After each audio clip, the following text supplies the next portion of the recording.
so terrified I immediately killed it before it had a chance to kill me first. So now I have a fake plant. But you can't even tell, it looks very realistic. All the leaves are wilted and brown. My friend came over the other day. He said, your plant looks dead. I said, thanks. It was really expensive.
Solitaire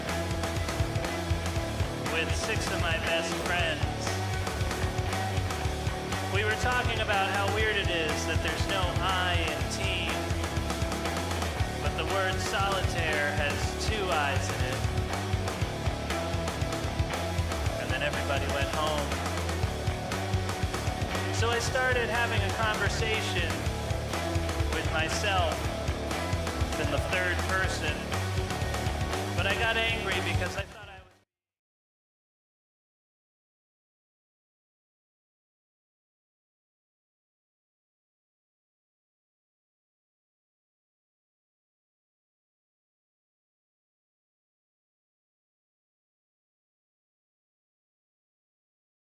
This show started. It's Friday night. It's 8 p.m. Welcome to the Living Room Show. Yay! Woo-hoo! All right. Just a couple notes before we get started. One, turn your cameras on. We want to see your smiling faces, or in some cases, your weirdly blurry faces. But we would like to see, a movement of the human beings. We love it. We'd love to see your smiling face. We assume if you don't have a face, you are AI, and that creeps us out. So faces are awesome. Likewise, turn your sound on so we can hear the sound of your laughter. We love the sound of laughter because we are comedians and it feeds our fragile egos.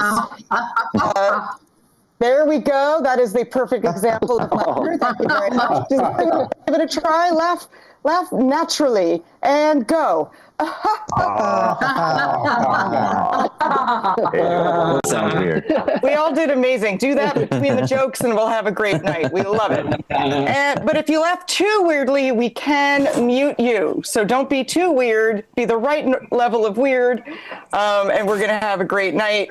You can also use the little reaction thingies. Look, this makes balloons float up in front of my face. I don't know what it means, but it delights me somehow.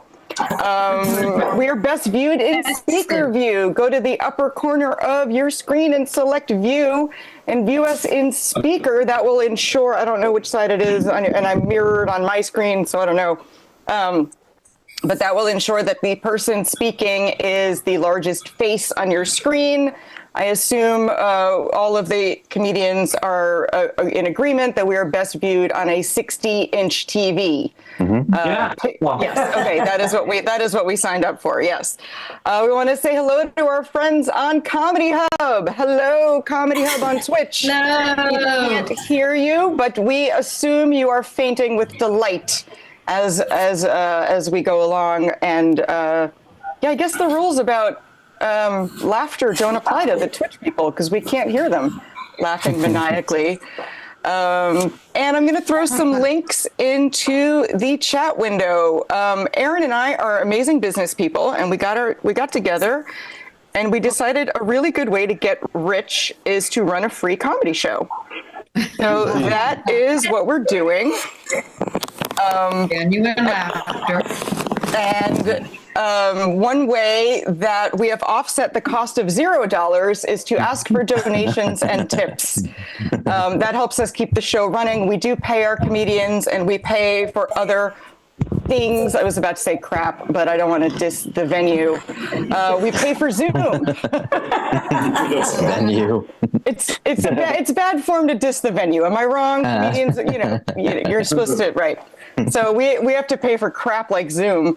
And we do that with donations and tips. So please click one of the links. We got PayPal, Zelle, Cash App, and Venmo. And if you prefer cash, you can just write your name in blood and shove it under Aaron's front door. He likes it that way. For some reason, I don't know. I don't ask. But that's the way to pay with cash. And with no further ado, speaking of Aaron, I am going to bring up your host for this evening, my friend and co-producer, Aaron Kominos-Smith, everybody. Aaron!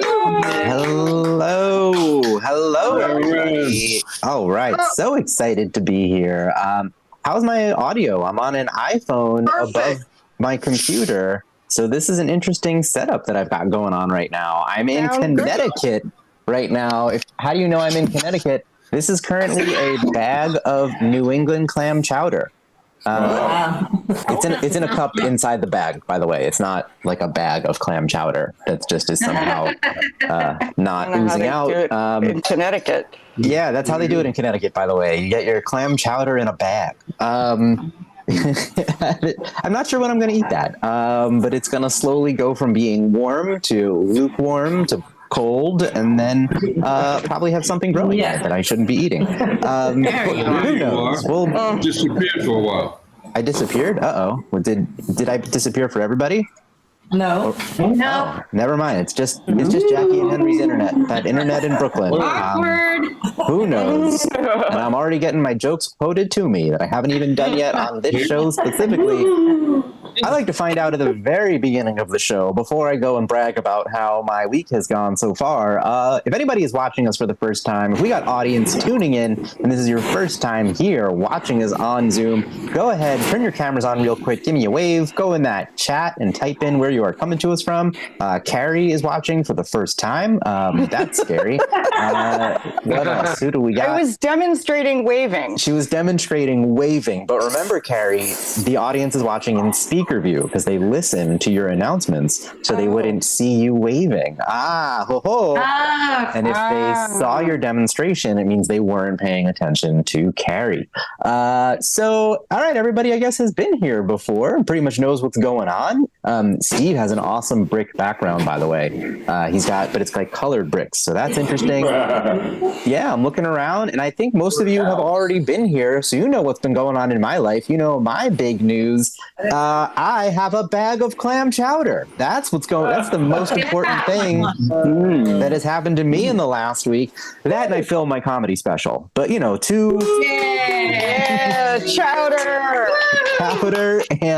Chowder comedy special. Chowder comedy special. Both socks. Yeah, I'm not sure which one it is.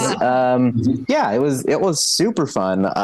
I'm noticing we've got people in this Zoom right now who were at the show. Jackie and Henry, and Andrew was actually there. One of our comics was there. My parents, I'm seeing them here, and I saw them at the show. I also saw them earlier in the week at my apartment. I have seen them in many places. And I'm trying to think, Randy flew in for my comedy special and frequently watches our shows. That was pretty wild. I think that may be the first time anyone has flown to see me perform. Randy was also hoping to get tickets to see the debut of this 40th season of Saturday Night Live. So, it's I'm sure I was the main reason that Randy came. 50th. Wow. Shows how much of a fan I am, even though one of the producers of SNL lives in my building and I bump into him all the time. But he hasn't gotten me an audition. So how friendly are we really, Greg? I would like to know. But this is exciting. The comedy special, it went great. The filming was fine. Performing the jokes was surprisingly the easiest part of doing a comedy special. They don't tell you that. The actual doing of the joking is easy. Making sure the sound works 4 minutes before you're about to let everyone in, that is apparently the difficult thing. Who would have thought that I'd have to be running around like an idiot, and I actually had to yell at some people to get things done, which is exactly the right mindset you want to be in before performing, is yelling at someone and saying, I don't care. And then I think at one point I actually said, just get it done. Like, I think I actually said those words. And by said, I mean, I screamed them because I was at zero patience at that point. But like a real professional, I flipped the switch and was just happy and positive for the rest of the performance. And it was great. And it was so much fun. So thank you to everyone who came. And for those of you who didn't come, that's what I say to you. What else is going on in the world right now? I was trying to get my jacket on. I've got this lovely jacket, and it's one of those like double zipper jackets. Like, there's the zipper that zips it up, and then there's a zipper at the bottom. And my more than 2.5, but not yet 3-year-old daughter pointed at the bottom zipper, and she said, Dad, what's that zipper for? And I was like, I don't think anyone actually knows. I don't think I've never been in a scenario where I'm like, you know what I'd really like is to only unzip part of this jacket, but on the part that I can't see or feel, and only makes it look like I'm kind of creepy because I'm exposing my crotch. That's what I would like to do with this jacket right now. Is it to put snow pants on? That's what I thought. It was like something like that. I feel like Carrie knows, but Carrie's going to wait for her performance to tell me, and she's going to write it down, mainly because I know how much it's going to destroy Carrie inside to not be able to shout out the fact that she knows right now. Such a know-it-all.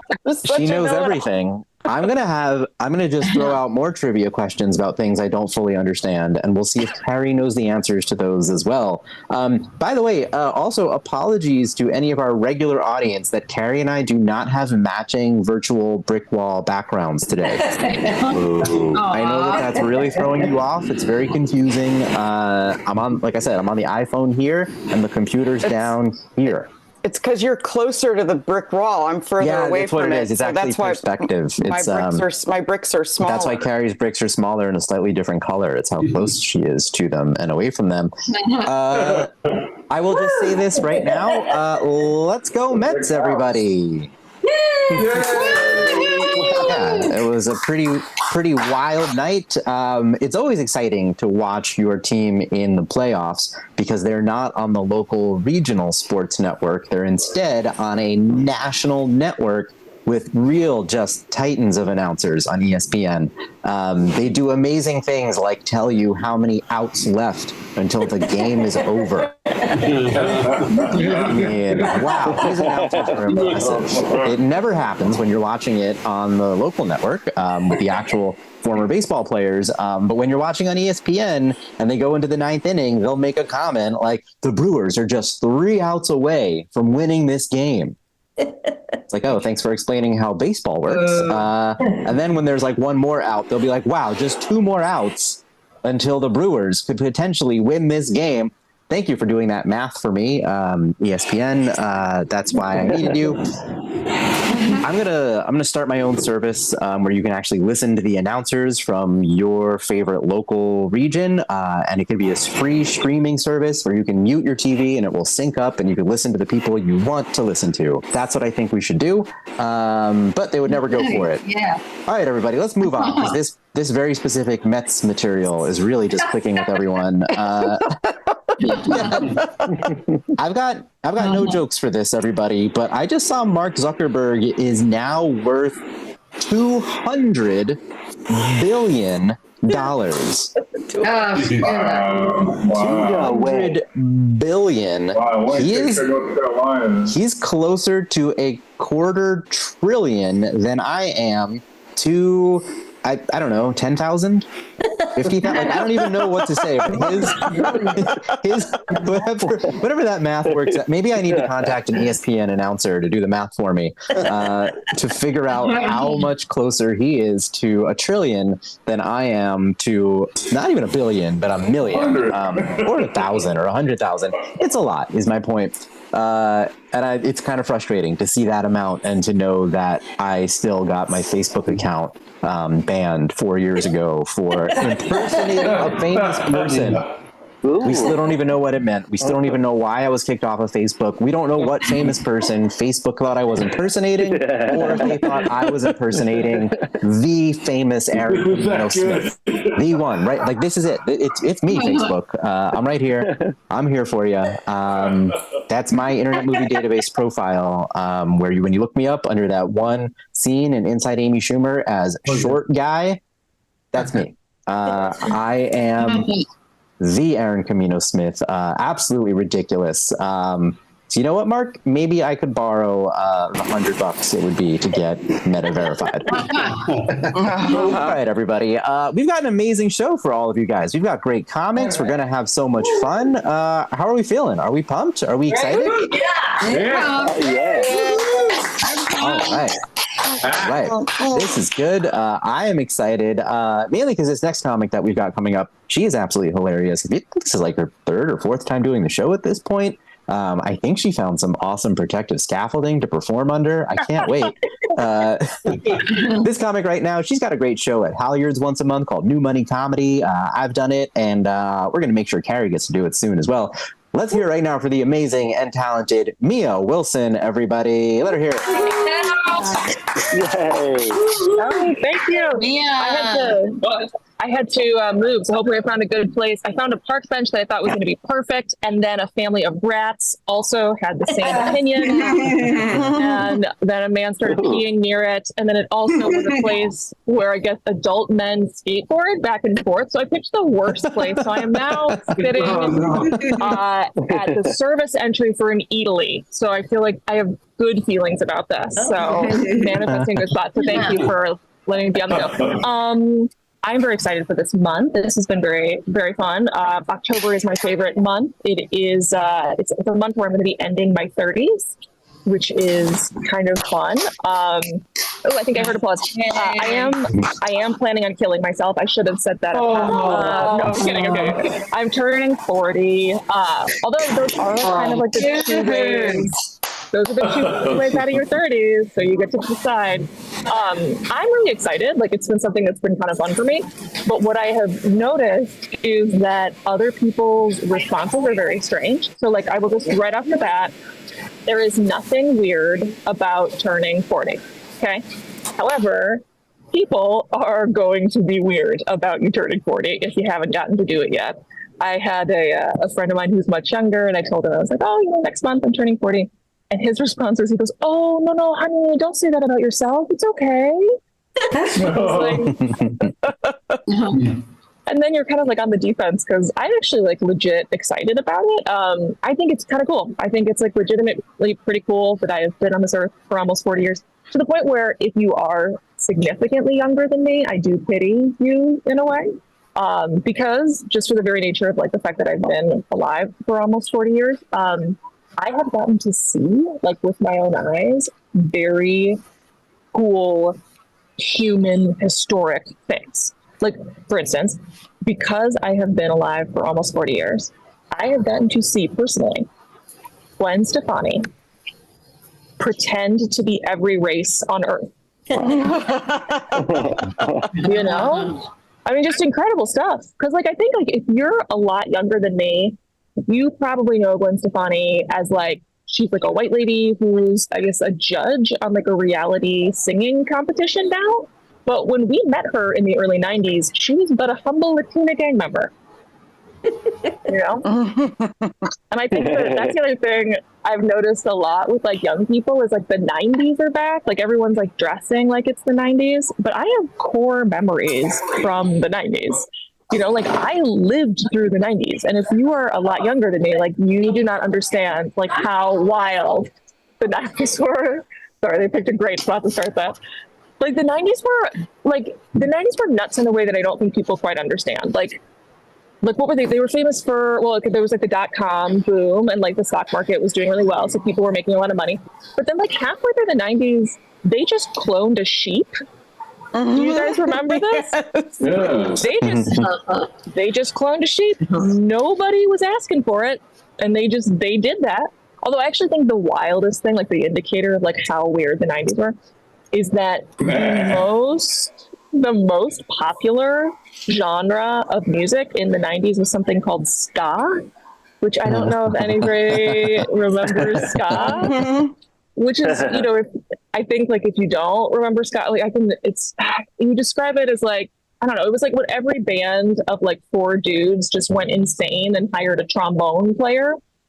So, like, there was, like, a solid decade where you couldn't go to a concert without hearing, like, a trombone solo. But the thing that's so wild about that is that, like, these guys were in the band, like, they were rock stars.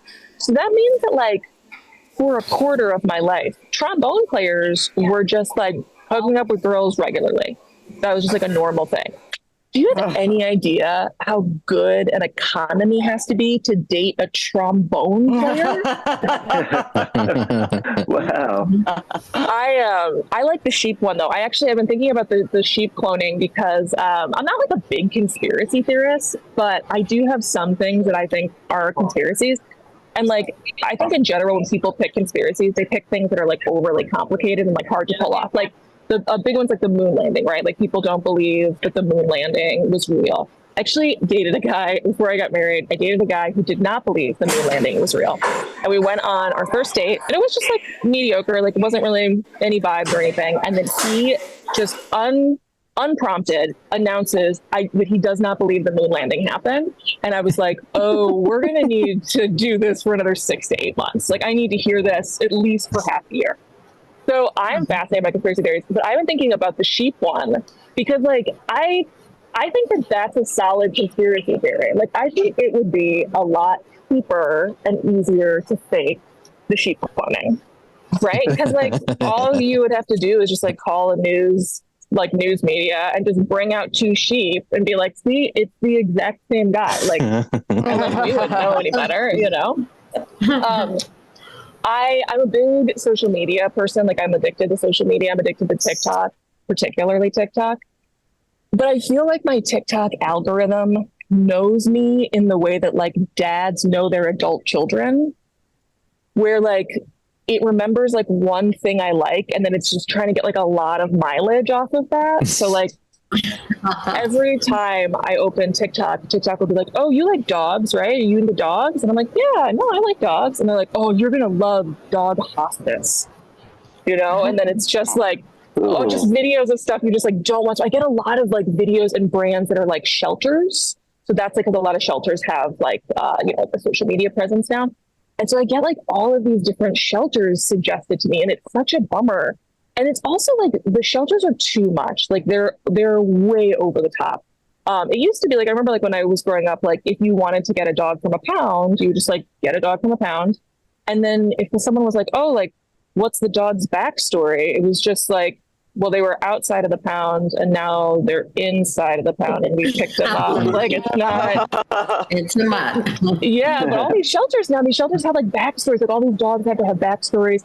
but the backstories are really similar to like the people that they would bring to like your high school assembly to get people like not to drink and drive, you know? Or like the backstories are like overly complicated and really dark. And it's like after the dog got back from Vietnam, it like decided to get its GED, and you're just like, this is a lot, you know? But I'm kind of tapped into this world because I have a dog, and my dog is reactive. So he's just kind of tough to like acclimate to certain environments. And so we try to like socialize him, and means that, you know, I'm kind of like in these areas where like other Brooklynites like bring their dogs. And one of my favorite things are these like, it's this archetype of woman who's like she's usually like a little single woman who has rescued an absolute force of a pit bull. So just like, it's just an insanely ferocious dog. And we were at the dog park with my reactive dog, and this new woman came in, and she had this, I mean, it was just like 150-pound pit bull, this enormous dog. And as soon as she brings him in, all the dogs get like really uncomfortable and they like scatter. Like there is just something up with this dog. And she's like trying to like, you know, not make excuses for him, but like get us to warm to him. And so she was like, oh, like I just rescued him. Like I named him Pickles. And we're like, okay. And then she tells us this story about Pickles. So she's like, Pickles survived an FBI raid where he was shot. He recovered because he spent the first 3 years of his life in Mexico with a cartel. And I was like, at this point, like, Pickles is not a rescue dog anymore. Like, Pickles is a guy in witness protection. And she's explaining, and she's got like a little Hawaiian shirt on, and she's like, oh my God, he loves peanut butter, and he loves Mumford and Sons. And meanwhile, like, my dog is just like shaking. He's just like, please don't leave me alone with Pickles, you know? But the thing, I just love the idea that it's like, you know, as soon as that woman turns her back, he's like, you know, talking to other dogs, and he's like, yeah, you heard the lady, it's Pickles now, you know? And me and Sarah got a real good thing going, and it would be a shame if anybody here screwed that up for us. But I try to be sympathetic because I also like, you know, like my dog has a lot of triggers, and like we can't like take him everywhere, and like there's a lot of judgments. Like if you have a reactive dog, like it's pretty common that like, you know, you're going to get some judgment from people. And I try to be sympathetic about it because it kind of irks me because, you know, every time we go out and I have to like kind of give everyone the intro of my dog of how to behave around him and like what could set him off and all that stuff. And then sometimes people just kind of like act like it's a problem. But I've noticed recently, and this is why I try to give grace to people, is that there is not that much of a difference between the things I have to say to my friends if I bring my dog to brunch and the things they have to say to us if they bring like their new finance boyfriend to brunch. They have the same issues where they're like, okay, so like, here's the thing, you know, we got him in Connecticut. He's kind of shy and scared around new people, you know, just kind of limit eye contact. And if you do mention student loan forgiveness, he will attack the waiter. So try to give grace to dog owners in Brooklyn. I joke about my husband a lot because my husband and you know, Aaron and Stevie do this and has met my husband. And my husband is significantly shorter than I am. And I've noticed like a new thing that we've experienced, which is when we are out in Brooklyn, and maybe it's just like the summer and people are kind of like out and like, you know, whatever. But there's this new phenomenon where people will drive by us and then out of their windows, they will shout like this very particular phrase. And that is, get it, short king. And that has been a really common one this summer. And it's tough because it's like, I think they mean it in like a complimentary way, but also like it's aggressive because it's being yelled at you.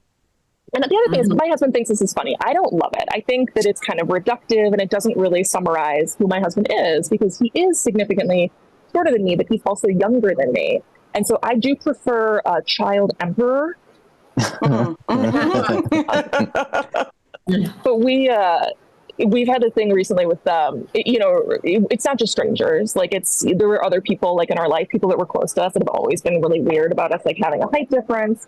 And there was a friend who we're still close with, but I'll always remember because the night before we were supposed to get married, it was like the night before our wedding, she pulled me aside and she was like, hey, like, I don't think you should go through with this, which is pretty wild.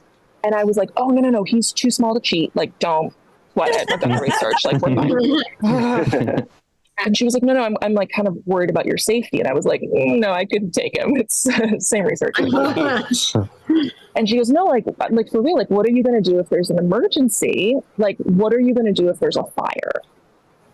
I was like, I'm going to call the fire department. Like, what are you going to do if there's a fire? But have you ever had like the opportunity to look your dumbest friend in her face and realize in that moment that she's probably going to die in a fire?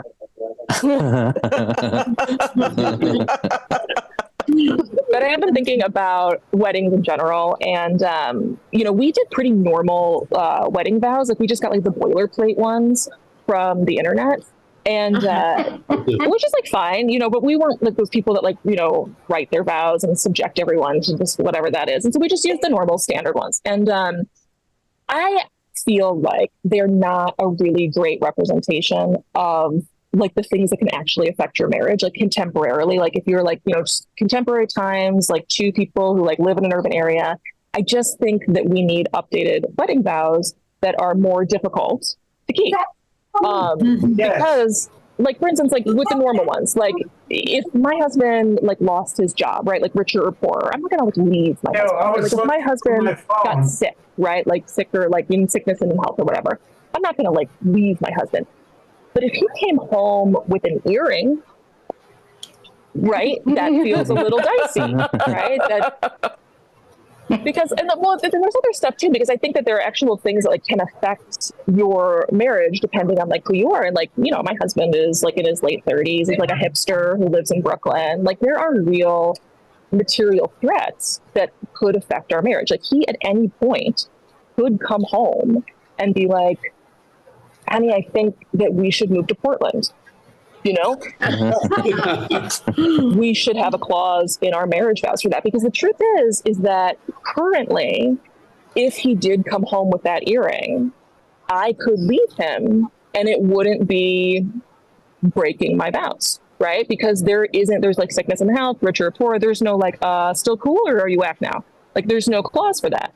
But the contract, the marriage contract is for the time limit of it is for living or being alive or being dead, right? Like that's the limit of the marriage contract, is like you are in it until one of you dies. And as far as I'm concerned, an adult man who comes home with an earring is already dead on the inside, right?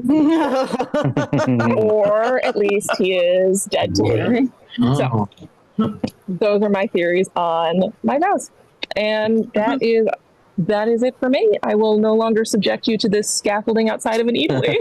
Thank you all very much. Give it going for me, everybody. All right, outside of an eataly, I'm jealous. I want their lamb agnolotti. That's what I want right now. Oh man, that is so good. And then you grate a little fresh nutmeg over it, and then your pecorino. Yeah, pecorini. Yeah. Oh, man, it is so good. Mia, short king, by the way. Here's my thought on that phrase, short king, that started a couple years ago. Yeah, you could just call us kings. You don't need to remind us why you want to call us a king. Thanks for the compliment and literally punching down, as you say it. Yeah, it totally is. One more time for Mia, everybody. Yay! Thank you. Thank you so much to Mia, everyone. And what was there? I think I wrote one other. I had some notes. I'm on my, like I said, I've got my phone up here and my laptop, so I've actually got my joke like written on a piece of paper. This is a weird.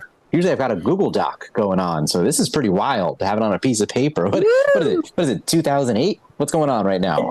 This is so strange. Everyone, I had this. So I did have that comedy special that I just filmed on Saturday. And one of my crazy things that happened was back when I had booked my theater back like in March, I got an email, like a generic email that I think I've told some of you about in July, that theater was going to be closing at the end of August. And I was like, but my special is the end of September. Is anyone going to tell me what's happening here? So I had a frantic moment where in July, I was emailing all these theaters. I was calling all these theaters, trying to get a backup. One of them, it's called The Tank. I got a generic response that just said, we'll review this, and it could take up to 8 weeks to review your submission. They emailed me the day before I was about to film my special that said, thanks so much for getting in touch. Could you tell us more information about your show? For example, how many people are in your company? How long would the show's run be? What kind of a show is this? It was just a generic response too. It was clearly like one of those auto-generated responses. I'm like, why isn't this what you sent me 8 weeks ago? So yeah, I'm going to respond to them in about another month and a half with all the details of my show that already happened. And I'll be like, I was willing to give you $20,000 to rent out your space. I borrowed it from Mark Zuckerberg and said I'm good for it.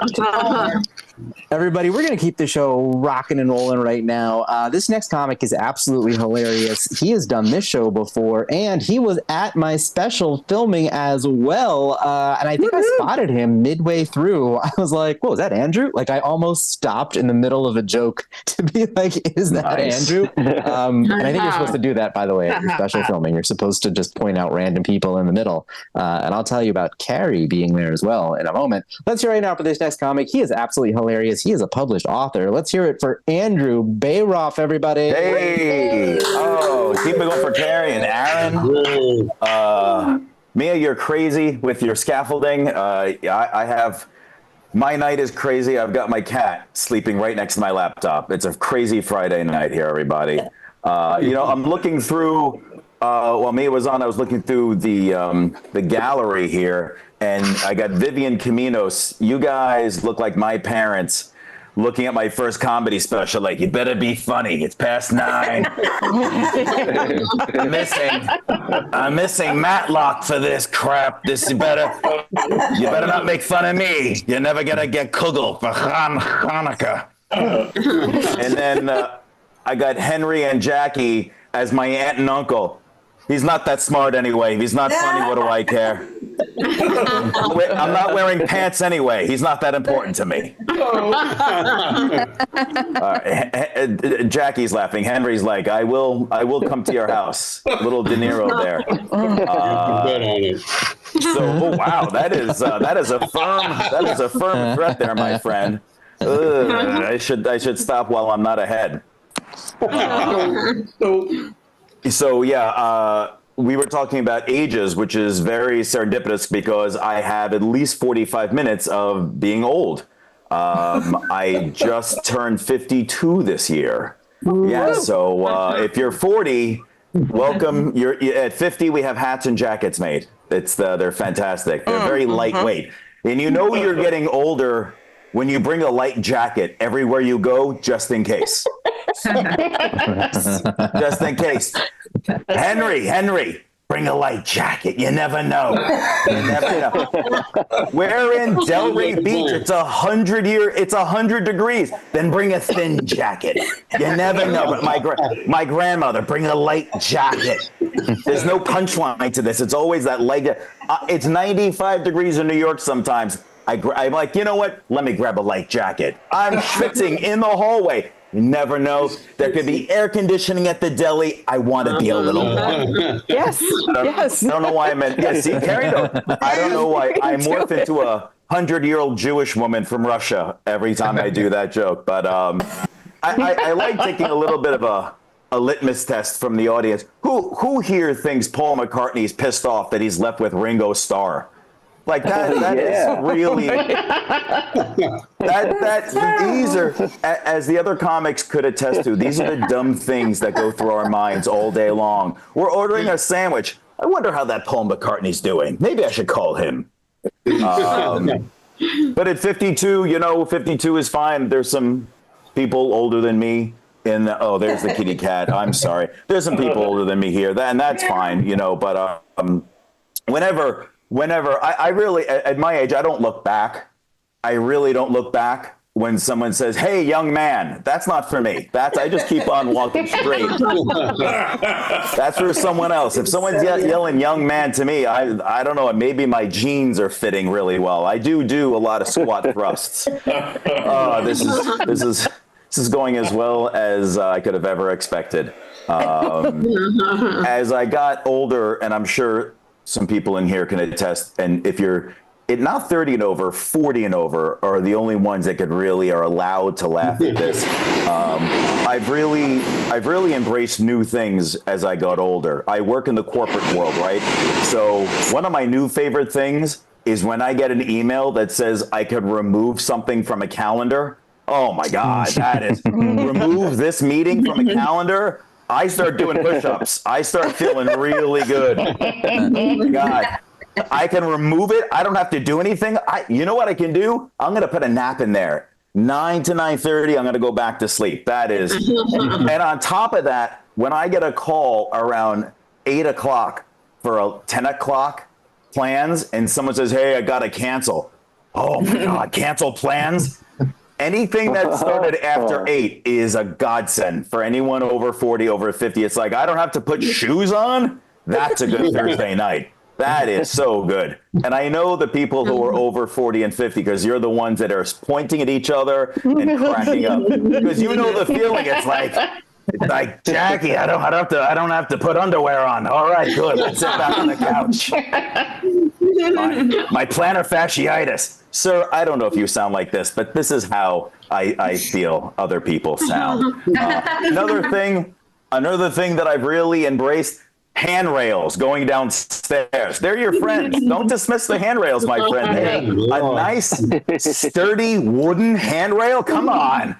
That's like Mint chocolate chip when you didn't know you were going to get 2 scoops. That is fancy. I know these are just for me sometimes. I was invited to a birthday party the other day, and they couldn't just say, hey, Susan has a birthday party. Susan's turning 40. That's normal. I think we can all, that's fine. But no, they had to say, Susie is turning 40 and fun. Don't do that. Don't send out invites. It's 40 and fun. No, it's not. 40 is not fun. 30 was fun. 20 was fantastic. I can't really remember most of those decades, but as far as my my bank account, it was fantastic. But we do that, don't we? We try to come up with these words to make ourselves feel better, 40 and fun, 50 and fabulous, 60 and sexy, 70 and sassy. No, have you ever met a sassy 70-year-old man? It's never going to happen. I've never. My grandfather lived to 103. 103. So 70 is young to him. If I grandpa, do you feel sassy? My back is killing me. All right, great. That's fantastic. No one is 70. I want real words to describe as you get older. You embrace it. I embraced my 50s. You guys embrace your 60s, your 70s, whatever. Do it. I want to hear real word. 50 and forgetting. 60 and sciatica. 70 and senile. That's the other punchline to that is 70 and who are you people? How'd you get on my computer? I don't know which one is worse. And what's a computer? Where am I? But you notice if you get mad, you have to shake your fists. You can't just sit there like this. I'm mad. No, I'm mad. I'm talking to some younger comic. Well, they're all younger than me. Having a conversation about technology, and I said, there's the inside voice as you get older, then there's the outside voice, right?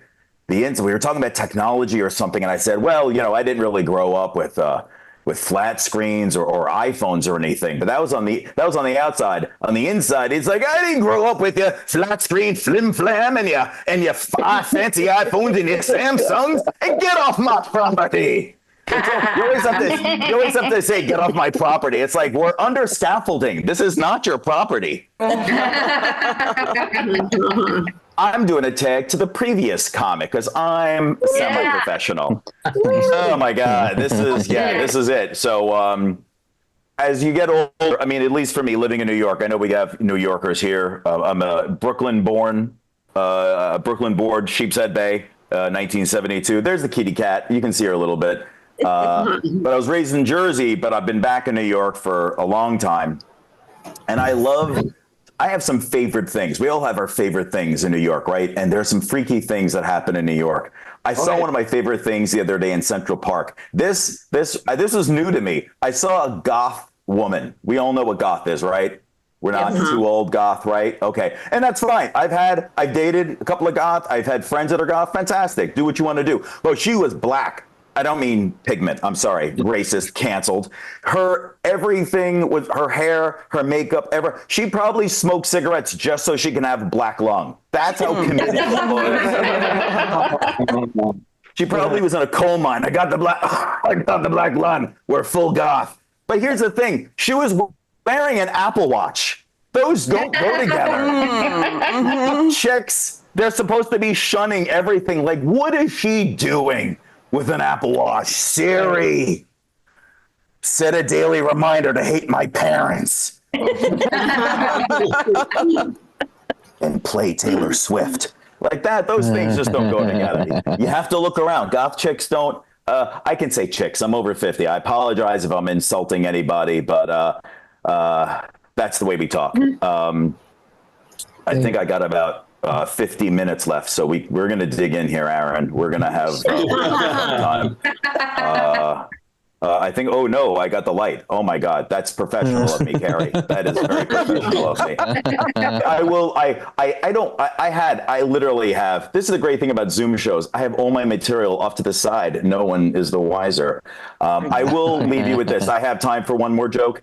For one more, Carrie, I'll Venmo you a couple of half Bitcoin. So I realized, I think I realized around 45, you know, you soon realize what you're good at, what you're not good at, things you should be doing, things you shouldn't be doing. I realized around 45, 46, there are women I should not be hitting on, like age, that I should not be talking to. Like I should not be hitting on, flirting with a 22-year-old, a 23-year-old. I don't want to become an Adele song. She's half your age. Like, that's not a good look for me.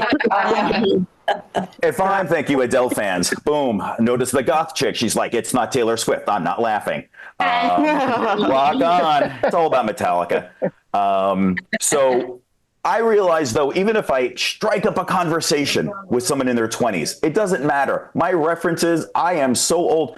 After 10 seconds, they're going to be able to smell my age. I'm so old. It's like burning bad toast from the kitchen. 10 seconds into our conversation, we're going to be like, oh, my name's Andrew. Oh, my name's Susan, blah, blah, blah. She's going to be like, what is that? Is that fried bass in the toilet? What is that? Is that are toenails burning? What? Oh, no, Andrew, it's you. Oh, my God. What is that? Is that cassette tape I smell on you? Oh, my God. Is that first run Gilligan's Island? It's like Drakkar from the 80s. It's like, do you need help to the bathroom, sir? Yeah, sweetheart, you know what that smell is? That's a 401k. You can buy your own drink next time. You guys have been fantastic. Thank you, Aaron. Thank you, Carrie, for the stage time. Yay! Go Friday. Thanks, everyone. Andrew, that's the smell of knowing the differences between all the seasons of MASH. I think that's what that is. And when Alan Alda started directing. There you go. That's because it got real serious. Everybody, one more time for Andrew, everybody. Yeah. Let's make him feel 49 again. There we go. And we kept Andrew out late to come to that comedy special filming, so I was happy he was there. That's why he was at the Late Show. I didn't even want to be at the Late Show. I was like, this is too late. We should be in bed. Love it. Everybody, we've got one more comic for all of you. But before we do that, as you all know, this is a free stand-up comedy show. And how do we get to keep bringing back all these amazing comics performing either next to scaffolding or cats? We do that by paying them money. We suggest, if you're wondering how much you should tip, we suggest $5 per person watching the show, $10 if you're having a great time, $20 if you're having an amazing time, and $22 if there's a cat next to you. That goes for everybody but the comics. If there's a dog that was making some noise in the background and I accidentally muted you, $45. That's what I suggest for that. And everybody, I think is now we're going to do a little shout out to everybody who sent us tips these last 2 weeks. There's the shout out. I forgot. I should have given Carrie a little warning. At the Illuminati level is Jennifer and Gordon. At the friend level is Henry. At potato level is Randy. Woo! And at the vowel name level, Evil Dave and Anne. Technically, every one of these names has a vowel in them. It's not some Scandinavian name in there. Was there, Lorna? Were you? Maybe you were on it last week, Lorna. I'm not sure, but whatever. You will. Everybody. You know what? Everyone at this show is on the list, is what we'll say. Everybody. Comedy@gmail.com. You can use the email livingroomcomedy@gmail.com if you want to send us tips on Venmo, PayPal, and Zelle. And if you want to do Cash App, you could just send it to Aaron Kominos-Smith, all one word, with a $sign in front of it, which feels a little like it might be my rap name. I'm not sure. But that's where you can find us on Cash App. Everybody, we've got one more comic for all of you. We still got that amazing, we just watched Aaron perform and film his comedy special, Energy. Yeah. Yeah, we do it. This next comic, along with being the co-producer of this show, she was sitting in the very front row at my comedy special filming, front row and in the center, like right in front of me. And she knows all of my jokes. And it was great to see what things made Carrie laugh that other people were not laughing at. And there were a few moments where I wanted to be like, we need all of you to be more like Carrie. There were actually times that I wanted to say that. And when I was unpacking all my sound equipment that I brought with me, I went to take the microphone out, but I hadn't yet put it back on my mic stand. Normally, remember when I'm at home in Brooklyn, I use my good microphone. My daughter, who is just over 2.5, said, "Where's your microphone that you used to talk to Carrie?" That's what she calls it. She calls it the microphone that I used to talk to Carrie. That's what she has officially called it. This next comic needs no introduction because I've already semi-introduced her like 5 times now. Let's hear it for the next comic, everybody. Your final comic. Let her hear it. Aaron, it was such a pleasure to see your album recording. I have also done an album, humble brag, I did it first. But as I've mentioned, I think on the show before, I also did 2 shows. Comedians do 2 shows, so you can splice together the best of each. Yeah. You know, and you're still wearing the same thing and it's consistent and so forth. The room sounds the same. And at my second show, I had my fly down for the entire show. And I got off stage and noticed it. And I asked my friend who opened for me, was my fly down the whole time? And she said, yes. And I was like, and then I had to replay my entire set in my head, keeping in mind that my fly was down for the whole thing. So when I got to Aaron's recording, and I had heard there was some sound issues and like things, you know, there's always some issue. And all the venue does is have performances. And when you get there to do your performance, it's like they've never heard of it. Like everything is new. They're like, what? Oh, a sound. What is it? What is a wire? What is a cable? I've never heard of a microphone. What's a mic stand? This is why I own a bunch. This is why comics own their own microphones and mic stands and XLR cables and converters, because you get to a venue and they've never heard of a mic stand. Things like that. So I get to finally see Aaron. I get in and I'm like, hi, Aaron, check your fly. Because mine was down for mine. And if you get on stage and I see that your fly's down, there's not going to be a graceful way to tell you. And then I'm realizing that I'm just talking to Aaron about his crotch. And that's not really the vibe we have, you know, like that's not how we do it. So I'm like, oh, but aside from that, you'll do great. And Aaron can't hear me. He's in his own head trying to remember his set and like, you know what I mean? You do that, you have that the pre-show tension that just makes you like a vibrating, you know. So I see this look on him that I recognize and I'm like, all right, break a leg. I'll see you later. And then I go to sit down and this is what happens. There's a guy seating someone, and this happens in lots of theater space. You don't want an empty front row, right? This makes sense. You want to fill the room. And you want an even distribution of people in all parts of the room. And if there's a gap in that front row, you want to fill that gap, right?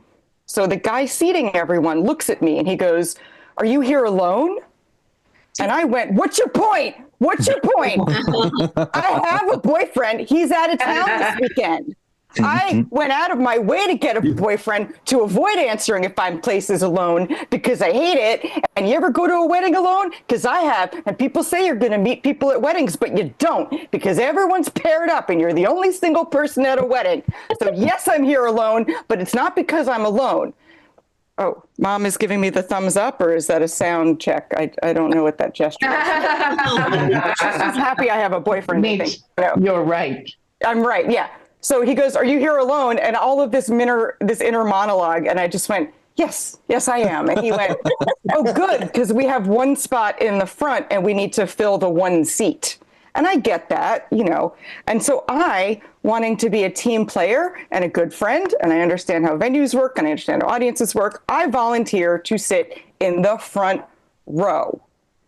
And I get up there and I'm like, oh, I'm in the front row center.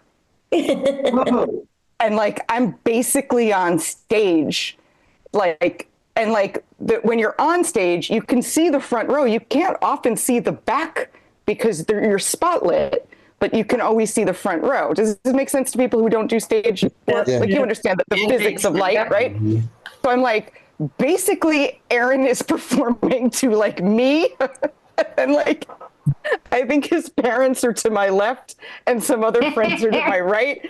And I'm like, oh my God, and I think, first of all, I'm not that great of a laugher, right? Because I'm dead inside, Also, I'm not that great of a laugher because I've heard all of Aaron's material, right? But I can't sit here and not laugh because I'm in the front row and I'm all he can see. So I'm like, just be a friend and just laugh at everything he says. It's not that weird. So he starts. Aaron's great on stage. I mean, Aaron's a great comedian. This doesn't need to be said, but I'm like, you don't need to fake laughing is my point, right? So I get into my head about, do you look like you're fake laughing? So the first couple, Aaron comes out strong. He's telling jokes. I'm laughing for real. And then I think, wait a minute. Aaron knows you know that joke. Does your laugh look fake to him? Don't laugh weird. Don't laugh weird. Don't laugh weird. Don't laugh weird. You're laughing weird. You're laughing weird. Don't laugh weird. If you laugh weird, you will get in his head and you're going to ruin this whole album recording. You are going to ruin Aaron's life if you laugh weird. So you laugh normal. Laugh normal. Laugh normaler. Laugh normal. And then I start sweating. Because I'm like, you're laughing too weird and you're going to freak him out. You're going to freak him out. You have to laugh more normal. So I'm doing this. I start pouring sweat. And then I'm all in I don't know what laughter sounds like. I can't imagine what laughter, I'm going to cry. I have no idea what laughter sounds like because I'm freaking out about it. And then at a certain point, Aaron points me out to the room. And he goes, I just want to give it up for Carrie. She's sitting in the front row. She's my co-producer of a show we do, and she's heard all my jokes and she's still laughing. Give it up for Carrie. And then I'm like, oh, we heard that. And I was like, oh my God, he did that so I'd shut up. He did that because I'm laughing crazy. I'm laughing crazy. I've never laughed. I don't know what a normal laugh sounds like. And he did that to say, he couldn't say stop laughing to me, but he pointed me out so that I'd know that he meant that you're laughing weird and you got to stop laughing weird because you're throwing off my set. You're going to ruin this album. You're going to ruin my career. I hate you. We're not going to do the show. You're not even my friend anymore. And I read all of that into Aaron saying, give it up for Carrie. I read all of that. Aaron, you didn't need to say anything. I heard it. Aaron closes. Oh, you did tell a joke that I had never heard in its entirety, which you call your Teenage Mutant Ninja Turtles joke, but is really a Caravaggio joke. Ooh, yeah. And the Venn diagram of people who know who Caravaggio is and know what Teenage Mutant Ninja Turtles is me. I'm in this sliver of understanding these two concepts. The joke is hilarious. I hadn't heard it full beginning to end. I cried laughing. like because I don't know what laughter is anymore. But I had tears in my eye. It was just very funny to see it, the whole joke. It's a good act out. It's hilarious. It's great. And then I was like, stop laughing weird. Finally, the show is over.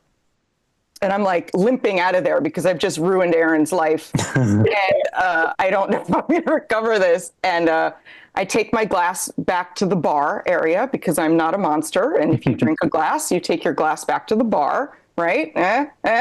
Come on, karma for me, right? So as I'm taking the glass back, I see that Aaron has printed up cookies that are labeled like Aaron Kominos comedy on a cookie. Individual. Yeah, these. So I was like, oh snap, free cookie right at the bar. So I take a cookie and I'm like, wow, that's awesome, because nobody loves cookies more than old Carrie here. So I'm like, free cookie. I don't deserve this cookie because I just ruined his life, but I'm still gonna eat. I'm gonna eat this on the subway home while I cry. And then on my way out, I see Bonnie, and she hands me another cookie. She didn't see me take the first one from the bar area. And I'm too eager to get out of there to say I already have a cookie because I already put that one in my bag. So then I get outside and I'm like, I just stole 2 cookies from my friend after I ruined his life. I'm a greedy cookie thief. And I ruined his album and I stole all his cookies. And I'm the worst. That was the hardest subway ride home I've ever had to do. I was a mess. I got home and I was like, I should apologize. I got to write an email. I got to apologize. I better write an email. But I didn't. I said to myself, you know what, Carrie, this might be one of those times where you're a little in your head. Just a little. This might be one of those times when other people tell you to frickin' relax, and they don't use the word frickin', if you know what I mean. This might be one of those times when you might need to sleep on it and not overreact first. Just do that. You didn't. I don't know if I really said goodnight. So just send Aaron an email, a text that says, I hope you had a good second show. You did great. And just see what he says. Because if he's mad at you. So that's what I texted. And Aaron wrote back, yeah, there was some crap with the sound before. And the conversation was totally normal. I don't think he noticed that I ruined his whole night. I think I got away with it, you guys. I stole 2 cookies. I laughed crazy in the front row, sweating profusely. So Aaron, I want to officially apologize for ruining your album recording.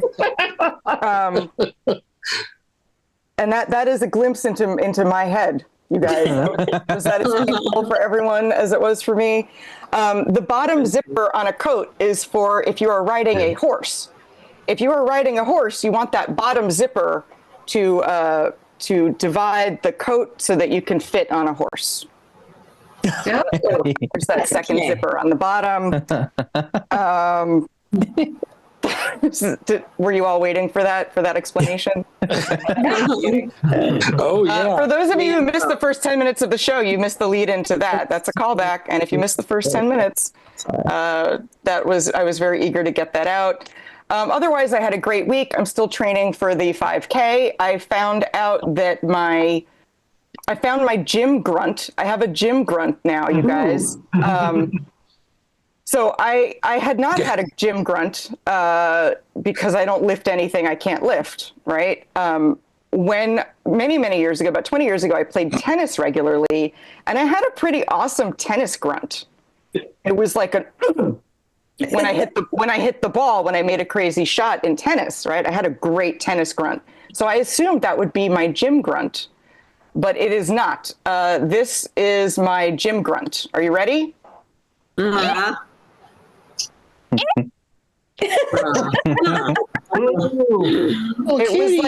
It was a cat in distress sound, was me putting down the weight. I looked around and I was like, oh, I have my gym grunt. Nice. I can cultivate that. And that's all I have for this week, you guys. Just my apology to Aaron and the Jim Grunt bit. You guys, I'm going to hand it back over to your host. Give him a lot of love. He had a rough weekend, and we'll see you next time. Aaron, take it away. Keep it going for Carrie, everybody. Yeah, Carrie. Keep it going for, instead of that Zoom bomber, that comedy special bomber, Carrie Gravenson. Oh my God. It was so horrible. Oh man, I think my favorite part about having Carrie in the front was that I think I said only 2 F-bombs that entire time. And then the second time I did it, Carrie went, I think you mouthed. Yep. I was keeping track of your F-bombs because you're generally a clean comic. That's why you're there. And you even pointed out that I only curse in character, not as myself on stage. Aaron would never curse, but if he's doing an impression of someone from Brooklyn. Yeah, then that's pretty much when it happens. Right. Pretty much that's what people from Brooklyn do. That's my dad all day long.